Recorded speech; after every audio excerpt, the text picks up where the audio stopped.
The Bar, Greater RVA's premier law talk radio show. Call into the show with your stories and questions at 804-454-1366. 804-454-1366. Good morning and welcome to Raising the Bar, the Law Talk radio show. This is Colleen Quinn. I am your host for this morning's show. We will have the show every Wednesday morning at 9 o'clock, talking about different areas of the law, bringing in different experts in the law. And with me today is Dr. Mason Sheehan. Dr. Mason Sheehan runs a business called FITT, and we're going to talk a little bit about what that means in a minute. But let me tell you a little bit more about me and my law firm. My law firm is Locke & Quinn. We're located in Willow Lawn. And we are right next to the Chipotle. So I tell folks that you can come get all your legal needs as well as your big beefy burrito and your guacamole all at once. And now, since Dr. Sheehan's office is close to me, you can come get your healthcare needs as well, right all in one convenient location. So at Locke & Quinn, we are personal injury and family law attorneys. And one of the things that we often have the need for is to refer our clients to good healthcare providers that can help them if they've been injured to have a faster recovery. And vice versa, sometimes healthcare providers refer their patients over to us as attorneys to help them get a better recovery or a good outcome if they have a lawsuit. So Dr. Sheehan, good morning. Good morning. Thanks for having me. Really happy to have you here. Can you tell us a little bit, what does FITT, F-I-T-T mean? FITT stands for Functional Integrated Therapy and Training. And what is that? What is that? We combine functional movement exercises with spinal manipulation to help our patients the best they can. Okay. Tell us a little bit about your background in education. I have a Bachelor of Science in Biology and a Doctor of Chiropractic. Okay. And Dr. Sheehan, how long have you been in this field? I've been practicing for 15 years now. Oh, good job. Right. So let's talk a little bit about your opinion on chiropractic maintenance treatment versus somebody coming in to be treated for an injury. Chiropractic maintenance is more like a lifestyle change, but when they have an injury, it's a little bit of a different treatment plan. Okay. If someone was in a car accident, I generally do not do maintenance after we kind of fix the injury. I would suggest further checkups, but I would not add that to their treatment plan. So basically, is the thought there that once you've done a couple of manipulations, if you're out of alignment, you're pretty much going to be back in alignment, so there's no need to keep coming frequently for a lot more spinal manipulations? Or is it that that your treatment is more along the lines of kind of focusing on getting the person more fit as opposed to the spinal manipulation? Or just talk a little bit more about exactly what you do. We try to teach the patient how to treat themselves with home exercise programs. It's not going to say they're never going to need a manipulation for the rest of their life, but seeing me, every 3 weeks for the rest of your life is something I'm not going to recommend in my office. It is a different lifestyle. Some people choose to do that, and it's just kind of a different business model for certain chiropractors. So you're not really one of the chiropractors that believes in doing a long-term maintenance program? No, we usually set goals. And when they're feeling better, we release them, and we just put them on per required need after that. If they need us, give us a call. We'll be there for them. Gotcha. So I was looking online last night, and I was amazed at the number of really bad chiropractor jokes. There are about as many bad chiropractor jokes as there are lawyer jokes. But I did see one coffee mug which said chiropractors could be a little manipulative on it. So that is true. Well, tell us a little bit about how physical therapy or that concept fits into what you do. Because I know you don't call yourself a physical therapist, but you do a lot of things in terms of rehabbing the body, which are similar. So can you talk a little bit about that? Yes, in my office, the plan is about 70%, rehabilitation or physical therapy. Manipulation is definitely important, but I generally don't manipulate the entire spine. Every time you come in, I'll watch you move. We'll put you in certain positions, watch you breathe, and when I see restrictions, then I'll usually manipulate or use some sort of soft tissue manipulation. Okay. So. And we were talking a little bit earlier before we got on the show about your studying and becoming trained in DNS. Can you talk a little bit about that? Because there's so many new things out there that are really moving away from what we consider traditional, cracking the spine type care. Yeah, DNS, it's very interesting. It is based out of the Czech Republic. Dr. Pavel has really taken on Dr. Vojta's reflex locomotion, and it's a way of, it's almost like reverse chiropractic is the easiest way to think about it.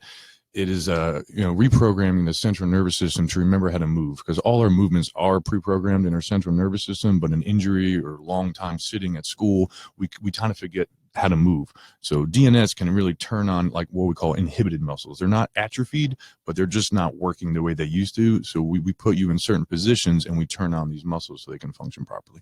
And so this is kind of a new mindset in terms of how you approach healing. It is new, and pretty much every physical therapy or chiropractic plan is based on the book Craig Liebenson, and everything, like even they based all rehab plans on him, but he's responsible for bringing DNS to this country.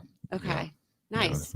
And we also talked a little bit about XOS or no, it's called Exos. Okay, it's definitely it's a way to teach kids how to run.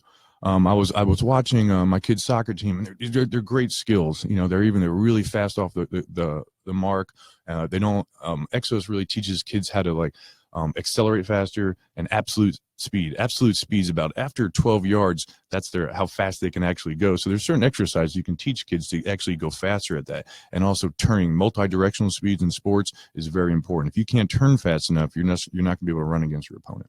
So this is really teaching the body how to move naturally the way we were intended to move before we end up sitting at desks all day long. Yes, the exercise program is usually about 70 minutes. It starts with a pillar prep, warm up. We do movement prep. In our office, we have 40 yards of turf, and we can actually watch kids and adults run and figure out and actually predict certain injuries that are going to happen. Gotcha. So I'm in a car accident, let's say. And this lawyer named Colleen Quinn sends me over to your office because you're close by. Yeah. And I have back and neck pain. Mm-hmm. I'm also an aerobic instructor on the side, so I'm in relatively good shape. But I'm 54 years old. So, what type of treatment do you put me through, and what would my expected prognosis be? Well, if you do a lot of aerobics, you're probably not going to stop working out. You're right about that. We do have that problem. So I try to educate them in the beginning. It's like if they could rest for about 2 weeks to let the inflammation process happen, that's your body's way of healing itself. If there's a sprain strain, there's going to be some sort of microscopic muscle tear, and your body's going to have to add new collagen fibers there. So if you can rest and not restart that inflammatory process over again, that would be our initial way to treat you. And of course, we do a case history. I'll get to know you and be like, oh, it's likes to work out a lot. So we're going to ask her maybe just do the what is it, there's always in the classes there's always a modified version. I'm like use the modified version instead of trying to do the plank when you shouldn't be doing the plank. Get down on your knees. Use your knees not your and toes. do the modified version for a while. Exactly. Yeah. Well, and basically you're not going to have the same endorphin level, and you'll be a little grumpy for those 2 weeks while you're letting your body usually rest. grumpy because there's no way to get away from the pain. But after about 3 to 4 weeks, you'll be able to move a certain way, and then it'll hurt, but when you go back to normal, the pain will kind of recede. So walk me through what would the treatment be if I came in? And so you've told me that I need to rest for those 2 weeks. I've been a little grumpy because I'm not able to move as much. But now tell me what you do when I come in to get treatment. There's usually there's always a case history because you got to get to know your patient. There could be pre-existing conditions. The first 2 weeks is mainly passive care, and then I usually do another re-exam because all the orthoneuro tests that I would do are going to hurt no matter what. So after about 2 weeks, you get more of a definitive diagnosis. You can actually find out what's actually going on with the patient. And 3 years ago, they actually changed all the diagnoses. You may have noticed this, and they're a lot more specific. It's not just cervical radiculitis anymore. They want to know what vertebrae is actually coming from. So after about 2 weeks, we can figure out what exactly the problem is. So what are the tests that you do to determine what's going on? There's cervical compression test. I would never do that in the beginning because the patient was just in an accident. You're just going to make things worse. But most of the time it's you ask, it's subjective. That's what the patient tells you, and then it's objective, what we see.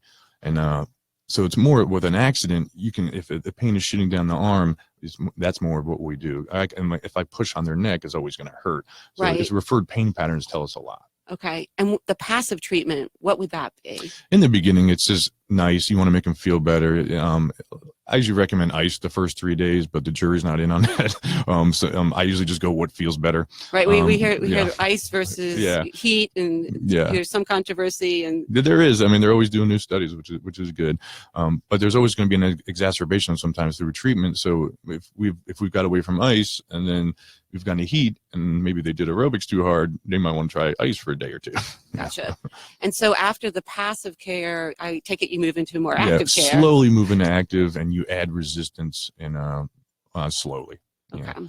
So are you using weights, bands, exertubes? What kind of things would I envision? I have everything you can imagine, but it's so much fun. It's like you're a kid again. You get to buy all these cool toys and like, hey, look, they're fun. They help you feel better.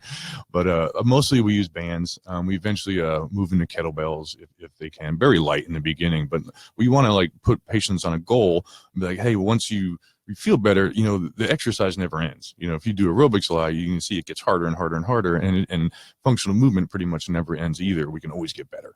Yeah. Okay.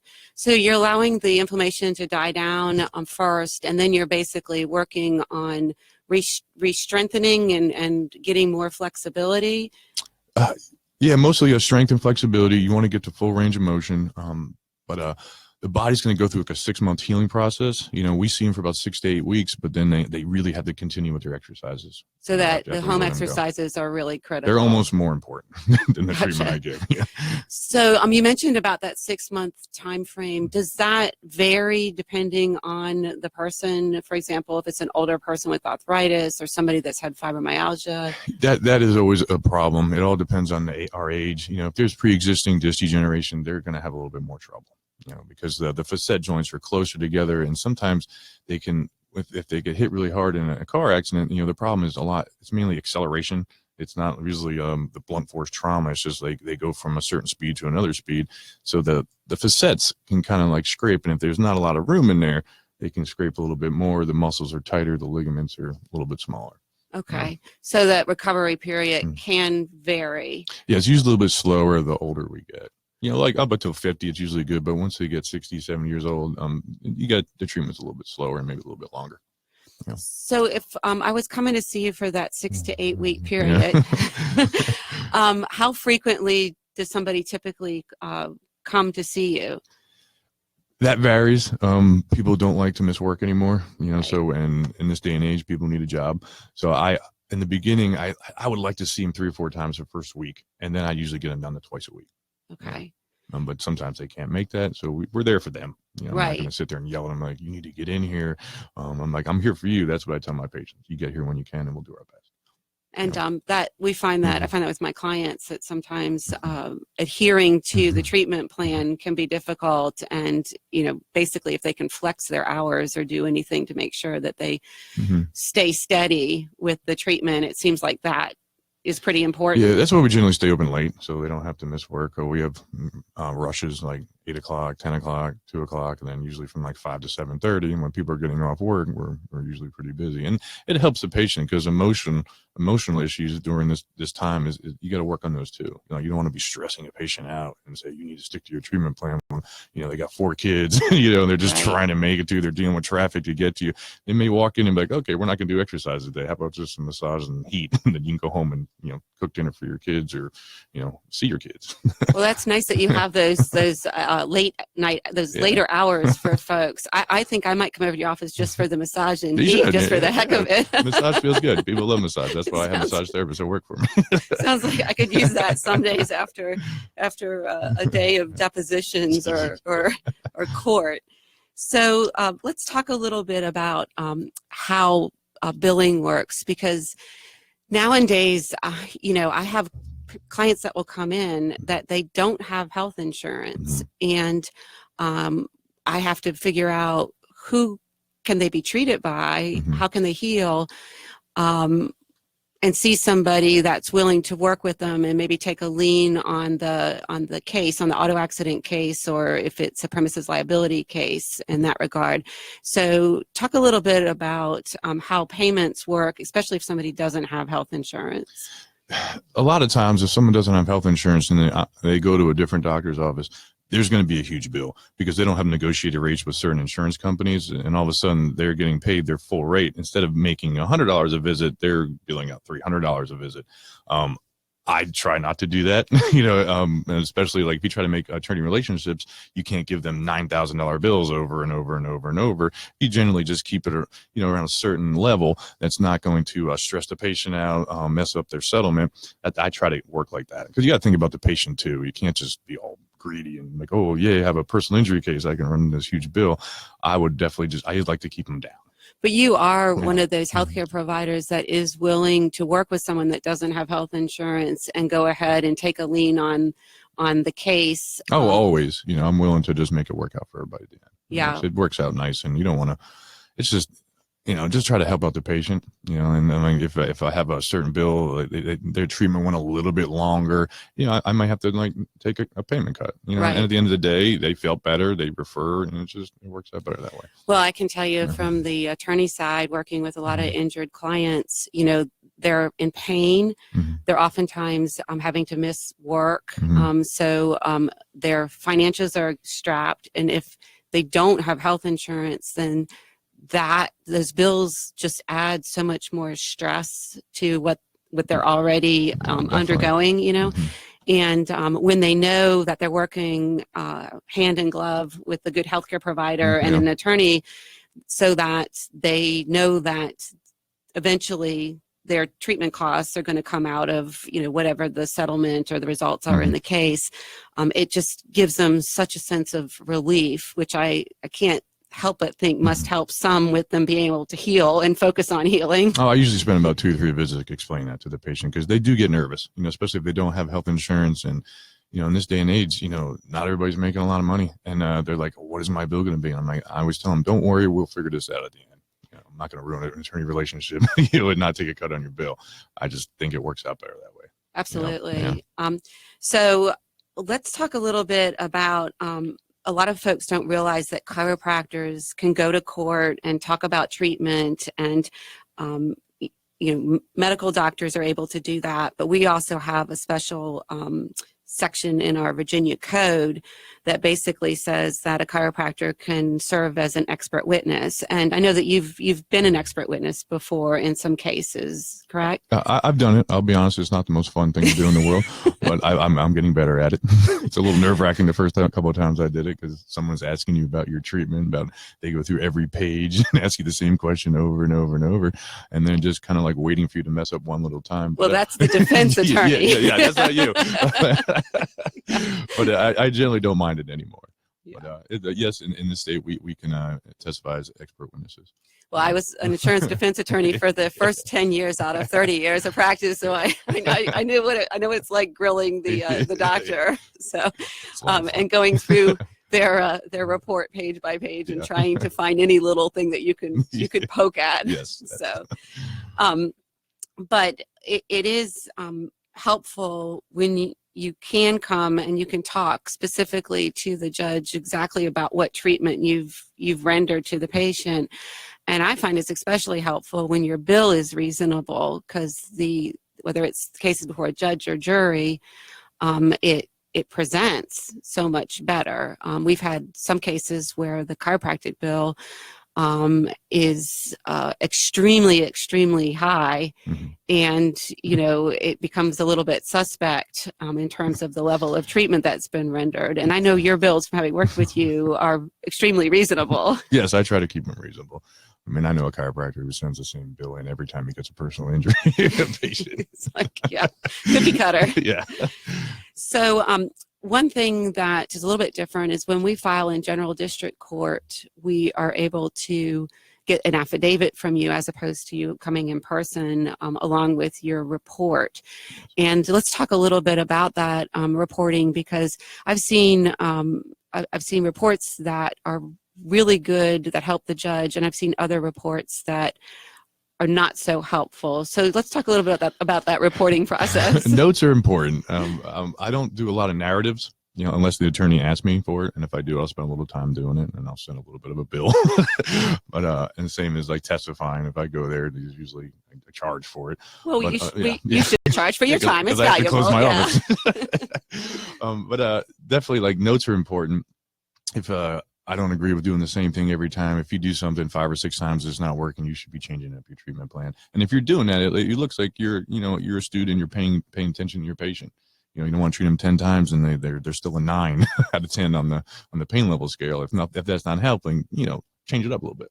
Right. Right. So going back to your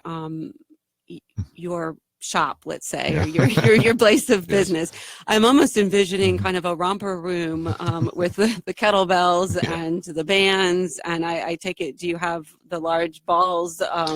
There's lots of balls all over the place. Kids are welcome in their office. They're always kicking them all over the place. But it looks like a romper room, like toys. My kids love to come hang out there. They run up and down on the turf.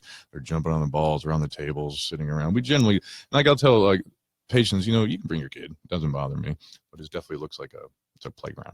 I imagine some of the styrofoam rollers foam rollers. Yeah. I like foam rolling. I don't suggest mashing yourself to death on them. It's more like a warm up, but they do help. Gotcha. It sounds like a real family friendly environment. We try, for folks to come to. Yeah. So, if somebody does come to you and they've been in an accident, and they don't have an attorney, typically, what do you talk to them about? It depends on the severity of their injury. If they just go get an ER bill and I just think they need a couple of visits, and I say you may be able to do this on your own. It all depends on the adjuster they're dealing with. But if they tend to go see multiple doctors, orthopedics, chiropractor, physical therapist, they may want to consult an attorney because at the end of the day, the attorney can negotiate those bills for them at the end. Yeah, the attorneys, oftentimes we're seeing a lot of folks who do have health insurance now have a lien by the health insurance company. So if it's Blue Cross Blue Shield or whatever. So another thing besides negotiating some of the medical bills is also negotiating those liens with the insurance companies. And we also sometimes will have to negotiate liens with Medicare or Medicaid or with the workers' comp providers. And so it actually turns out that sometimes we're spending more time on lien negotiation than we are on proving the actual, who ran the red light type case. Yes, I see that happen a lot. Yeah. So we also typically, if somebody's referred to me, if they've only just had an emergency room visit and they haven't gone to see somebody like you for additional treatment, I will just honestly tell them, look, this is a case you can settle on your own. This is the approximate value of the case, and there's no point in having an attorney, take 1/3 of that. Oh, that's nice. Recovery. Yeah. Well, it's if it's a small recovery like that, it's really they can get that resolved on their own. But typically, if they've gone for treatment, such as with you, then the case is going to be a larger case that most insurance adjusters are not going to put the full value on unless there's an attorney there that's packaged it. And so when we come back from the break, let's talk a little bit more about how it works on my end when I'm going to claim package the case and how important it is that the records and bills and everything I get from you are easy to use. And we will be right back with Raising the Bar. You've been listening to Raising the Bar, Greater Richmond's premier law talk radio show. Call into the show with your stories and questions at 804-454-1366. 804-454-1366.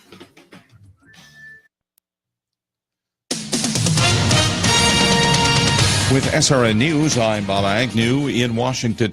Pure devastation. That's the way one chief of the California Department of Forestry and Fire Protection officials' office is describing the damage caused so far by more than a dozen wildfires burning north of San Francisco. Tragically, the death toll has grown to 17, and some 2,000 buildings, including homes and businesses, have been destroyed. On top of that, officials say, given the ongoing weather conditions, there's no reason why more fires couldn't break out just about any time now. President Trump is charging that congressional Democrats want massive tax increases and are soft on crime and also on borders. That's just the president's latest tweet, dealing with a number of issues up for debate now on Capitol Hill. On Wall Street at this hour, the Dow Jones Industrial Average opening up at 22,831, and it's already up by 70 points. This is SRN News. Winter is on its way. Is your grass cut out for it? Fall is the best time to seed your lawn, and right now the Home Depot has 20% off Scott's Turf Builder grass seed bags, 15 pounds or larger. Only Turf Builder has Water Smart Plus coating technology, along with nutrients to jumpstart new growth and protect against diseases. Get healthy grass guaranteed. For a healthy lawn, it's time to sow the seeds of success with 20% off Scott's Turf Builder grass seed, only at the Home Depot. More saving, more doing. Val through October 11th. Amazing to realize, but it's been almost 2 years I've been talking with you about Relief Factor, and I can tell you I've been continually inundated with testimonials. If you're struggling with ongoing back or neck pain, shoulder, hip, or knee pain, or general muscle pain, pains of any kind, do what tens of thousands of others have done so successfully. Go to ReliefFactor.com and order their 3-week quick start for just $19.95. 1-800-500-8384. That's 1-800-500-8384.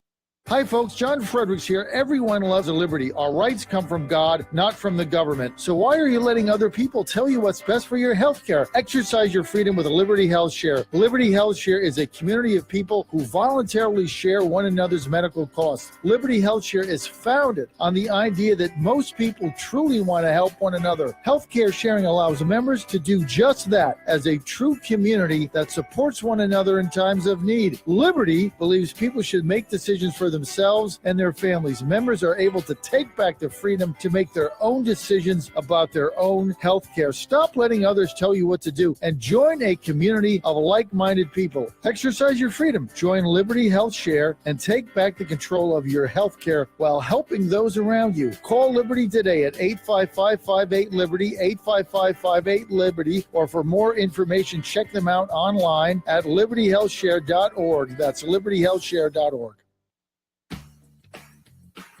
Now, back to Raising the Bar. Call into the show with your stories and questions at 804-454-1366. 804-454-1366.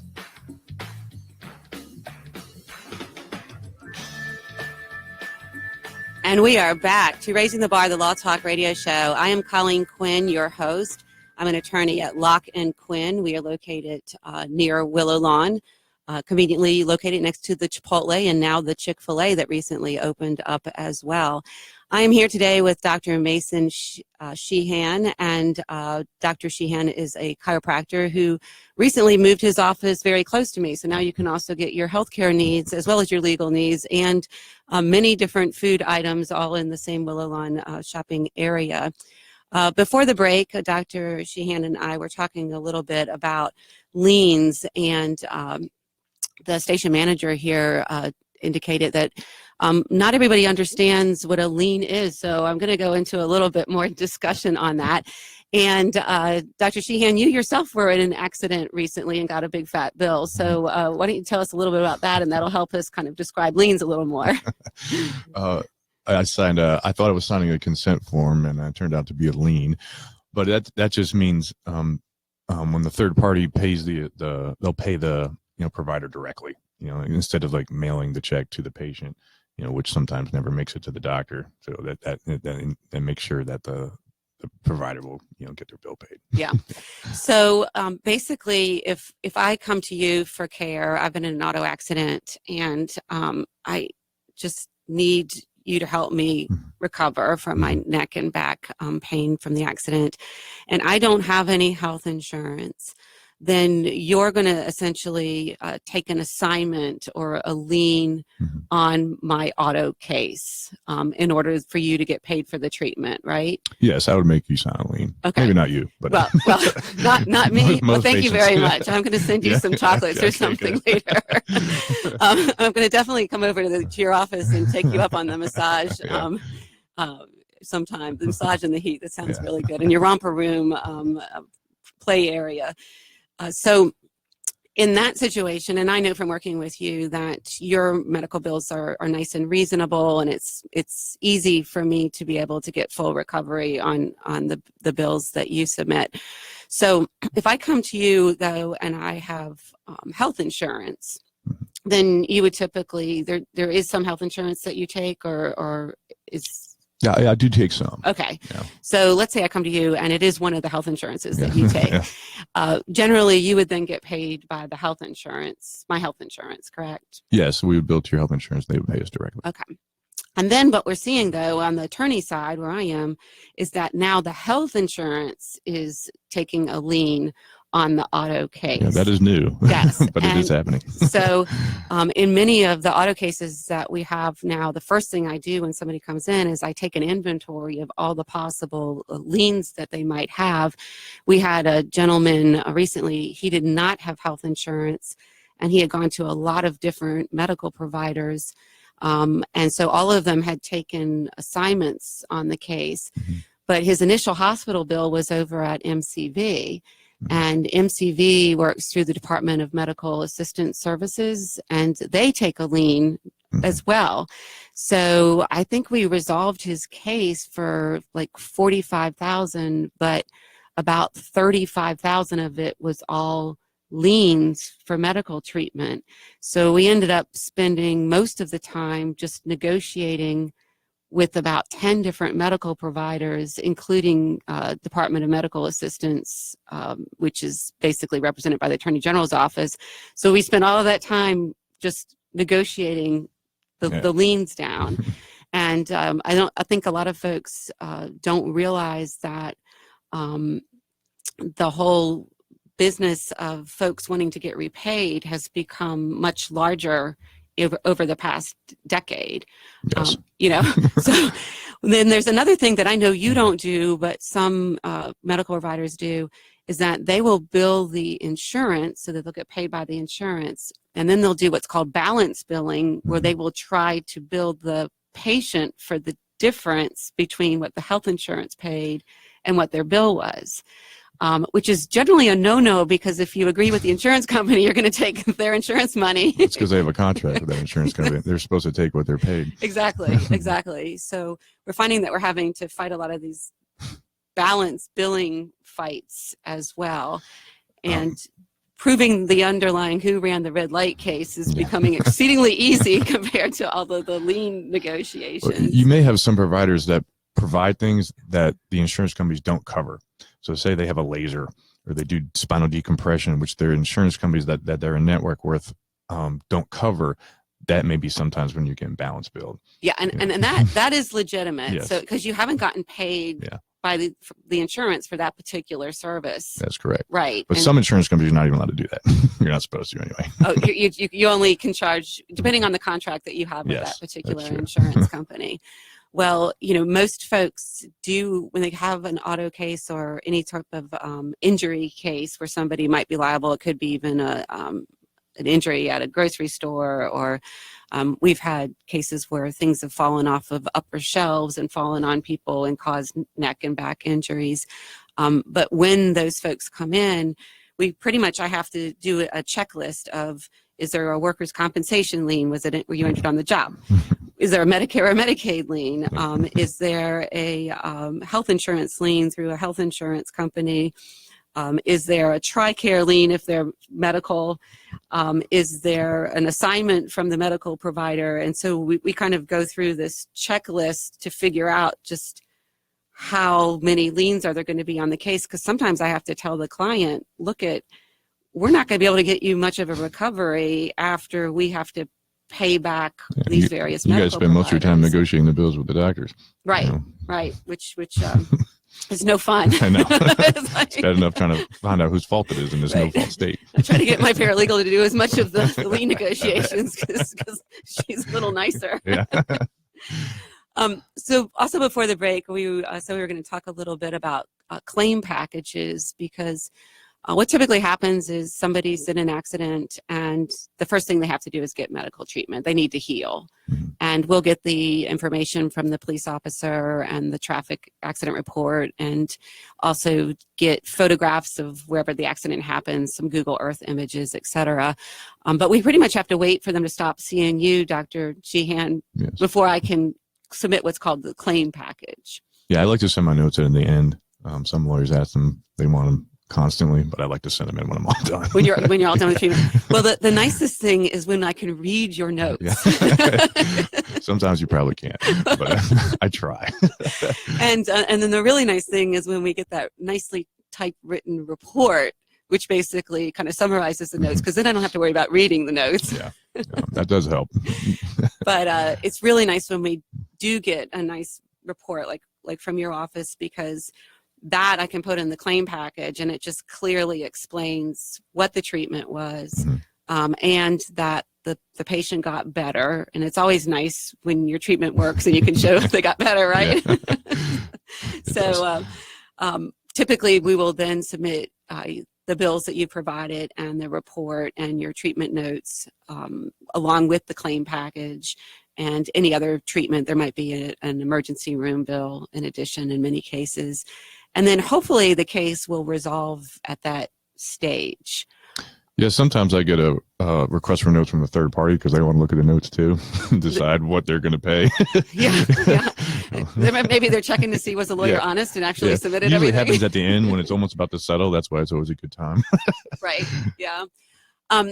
So basically when we get the case in, we kind of look and see what's the value of the case, and we can file in general district court if the case is under $25,000, if it's worth under that. And that's when you get off the hook, because I don't have to have you come in person to testify. I can just have you sign that affidavit. Yes. You probably appreciate that. Yeah, I get the notes and I just sign, yep, I did those. Right. However, if the case is worth more than $25,000, then that's when I have to file in circuit court. And that's when I give you the heads up, hey, Dr. Sheehan, I might need you to come testify in court. Yeah, not my favorite day, but I'm happy to do it. Yes.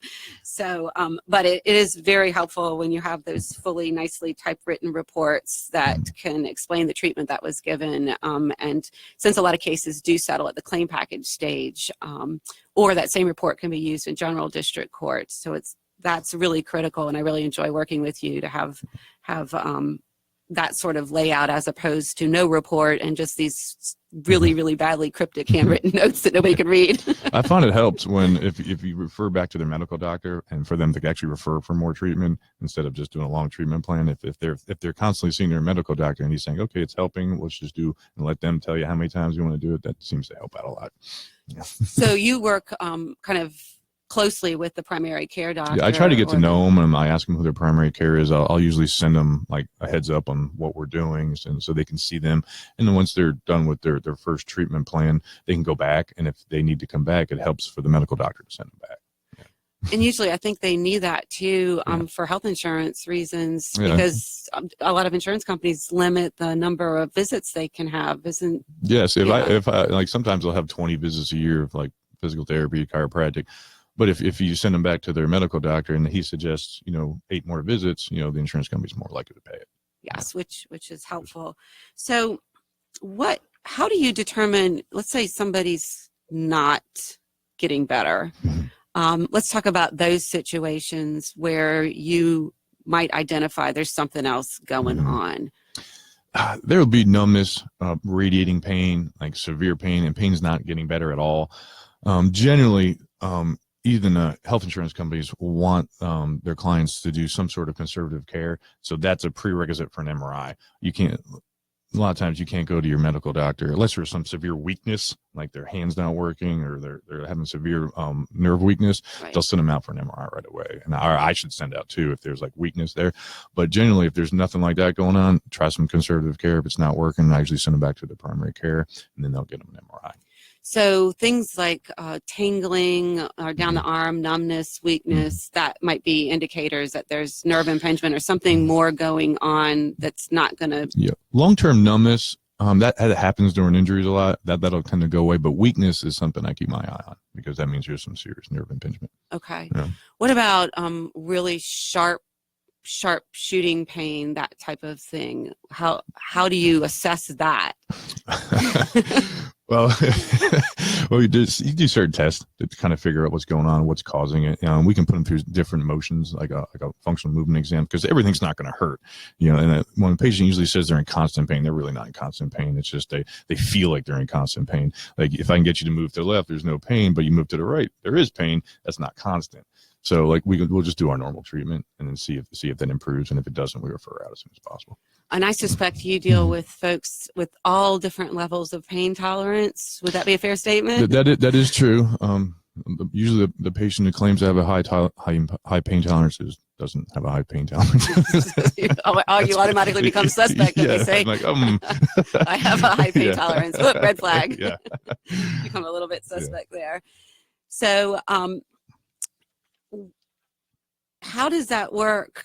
Typically, if you suspect there's something more going on, there might be a compressed disc or something, do you typically refer them back to the primary care doctor? Or are you able to refer them directly out to an MRI? What is your ability as a chiropractor in terms of referring for diagnostic testing or referring to like a orthopedic surgeon or something like that? Okay, if they had Medicare or Medicaid, it would have to be the primary care, but I can generally refer out for an MRI.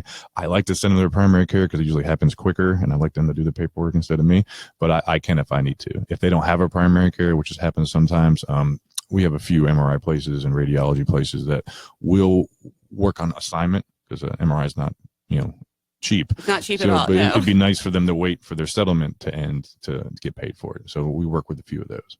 Yeah. That's nice too, to know that there are MRI places. Yeah, they do exist. They're not easy to find, but they do exist. And what about referring out to a specialist like an orthopedic surgeon or a neurosurgeon or neurologist? Is that something that in your chiropractic position that you're able to do, or typically do you need to refer back to the primary care doctor? How does that work? I can refer to the orthopedist. Generally, I like them to go to the primary care that works with the orthopedist already, so it's like it goes smoother, but I can refer to anybody. Okay. So we talked a little bit before about the statute in Virginia that allows you to testify as an expert witness. And basically you can talk about the source of the injury, you can talk about your diagnosis, prognosis, the treatment plan, and whether there's any disability. So you pretty much can talk about all the aspects of the patient's injury, it sounds like. Most of the spine. If I talk about an extremity, it has to be agreed upon before I testify in court. Or else that defense attorney's going to... Yeah, they like that law right there. They're going to pull out that statute. Yeah, they pull it out real quick. They're going to shove it down your throat, right? So there better be a spinal injury too. If I just treat a shoulder, I don't know why you brought me to court. But if they agree upon it ahead of time, then I can talk about it. Okay. And then when you come to court, do you use any sort of visual aids? Or I always bring my notes, and I look over them a lot the night before. But sometimes I brought a spine. So, because you're talking to a jury, it's not really a judge who decides the whole answer. There's a jury of your peers. So I'll explain to them like if they had low back pain, I might point to the low back part of the spine. If they had neck pain, I'd point to that. I haven't brought it all the time. A couple of times I brought x-rays because it's good for them to actually see. Those are pretty much the only aids I've ever brought. Gotcha. So we're going to take a quick break, and if anybody would like to call in and ask us any questions about getting medical treatment, especially chiropractic care, or recovering from an accident, and call in to 804-454-1366. This is Raising the Bar, the Law Talk radio show, and we'd love to hear from you. Thanks. You've been listening to Raising the Bar, Greater Richmond's premier law talk radio show. Call into the show with your stories and questions at 804-454-1366. 804-454-1366. I wasn't prepared to be a caregiver to Mom, but a little over a year ago, we realized she couldn't take care of herself without our help. And well, how could I not be there for her? I had no idea how hard it would be and just what I would need to know. Things I never thought of, like how to improve her mood and, even for me, ways to stay positive. Luckily, I found the Caregiving Resource Center from AARP. It had articles about the basics that got me started, but also information about the hurdles I was facing in this new role. I could even connect with experts and hear from others who had been in my place. I know this road we're on isn't an easy one, but I'm really happy to have the extra help for her and for me. Caregiving Resource Center at aarp.org/caregiving. Articles, tips, and tools to help you both care for your loved one and care for yourself. This message is brought to you by AARP and the Ad Council. In Chesterfield County, 1 in 5 kids, or 1 in 5 seniors, will go to bed hungry tonight. With your help, we can make a difference in our community. At Chesterfield Food Bank, we not only take care of the immediate need for food, but we take the time to get to know and build a relationship with the person. Please be a giver, donate financially, or come in and give us a hand. Sowing seeds today will change the lives of all of us for better tomorrow. All right, everybody in the car, let's go. What are we going to do first when we get there, Mom? Go for a hike? Sure. What about canoeing? Can we go canoeing too? I don't see why. How long does it take to get to the forest? It's not that far, sweetie. Are we there yet? Yep, we're here. Already? It's a short drive from your neighborhood to your naturehood. Visit discovertheforest.org to find a neighborhood park or green space near you. Brought to you by the Ad Council and the U.S. Forest Service. Now, back to Raising the Bar. Call into the show with your stories and questions at 804-454-1366. 804-454-1366. And we are back to Raising the Bar, the Law Talk Radio Show. I am your host, Attorney Colleen Quinn with the law firm of Locke & Quinn. And with me today is my guest, Dr. Mason Sheehan, who is a chiropractor who runs the company FITT, which is actually really close to my office near Willow Lawn. So we only have a few more minutes in the show, and if anybody would like to call in and ask any questions about getting health care after an accident or injury, call in at 804-454-1366. I'm going to go back to talking a little bit about this lien issue because it's a little bit perplexing, especially for folks that have been injured. And we're going to go back to the example of my client who we got a $45,000 recovery on his case. In his case, he actually was on a commercial premises and had a large commercial garage door for one of these storage units come suddenly falling down and whacked him on the back of his head and neck area, which I imagine would be something that you would treat, right, Dr. Sheehan? I would try. Yeah. But of course, the first thing he did was he went to the hospital, and then he went to see a lot of different medical providers, about 10 different medical providers, including a couple chiropractors as well. And so what happened was he had about $35,000 total in medical bills, but the most his case was worth was $45,000. So when we look at that, we're like, that's how do you slice up the pie? How do I get all the medical providers? How do I get Dr. Sheehan paid, and who's done a nice job on the treatment? And you probably were the last person he saw that you actually got him better, maybe. Yeah, maybe. And so how do we divide up the pie? And normally what happens is we have to negotiate with each medical provider. And in that case, we had the MCV lien, so we had to negotiate with the Attorney General's office. And then pretty much the attorney ends up reducing their fee because I want to put money in my client's pocket. I don't want him to have gone through all of this for naught. So basically in that case, I think we were able to reduce the $35,000 in medical bills down to about $22,000. But we actually had to go to court on the MCV lien and get the judge to decide. And then of course it helps when the attorney reduces their fee and the judge sees, okay, the attorney's also reducing, the medical providers are all reducing, and that way we can put a fair amount in the client's pocket. But obviously that's a lot of work because of the liens.